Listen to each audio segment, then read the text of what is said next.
Владата засега само ќе ги пополнува испразнетите места од вреди, а реконструкција ќе има на почетокот на идната година. Имињата на новите министри за кои коалиционите партнери разговараат деновиве ќе бидат познати следната недела. Се знае само дека прв вице-премиер ќе биде Беким Сали. Од вреди потврдија и дека се водат разговори со опозициски партии за влез во владата, но не откриваат со кои. Се знае дека само прв заменик премиер ќе биде Беким Сали, но како ќе го изведеме тоа, уште сме во преговори, во последната фаза од овие преговори, набрзо ќе бидете запознаени.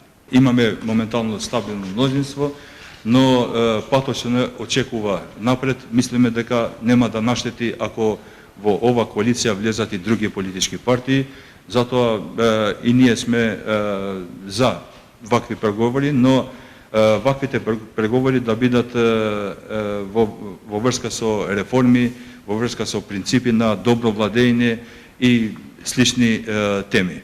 Неофицијално се работи за ДПА на Мендух Тачи, со кои веќе е договорено да преземат позиција од понискиот ешалон во владата. Алијанса на Зијадин Села, кој постави 3 услови за евентуален влез, не е прифатлив партнер. Премиерот деновиве рече дека не прифаќа уцени, а денеска изјави дека нема такво размислување, затоа што актуелната влада има историски високо мнозинство во парламентот. Смета дека не треба да има оценување и политиканство ниту за носењето на реформските закони за кои е потребно бадентерово мнозинство.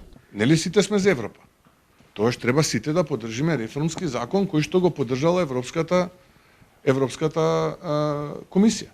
Доколку владиното мнозинство носи закони кои што се антиевропски, антиреформски, етноцентрични, тогаш би ја прифатил таа теза во ред, затоа е алатката бадентер, да се спречи ваквото однесување на владата. Нова влада се однесува космополитски, се труди да биде влада на сите граѓани и доколку пред пратениците се најде реформски закон поддржан од Венецијанска комисија, поддржан од Европската комисија, не гледам зошто пратениците кои што полна им е устата со Европа сакаме да бидеме, да не ја поддржат. Тука не треба да има уценување и политиканство. Паралелно се водат разговори за повереници за општините во кои немаше консензус за избор на градоначалника. Премиерот најави дека нивните имиња ќе бидат соопштени на владината седница во вторник.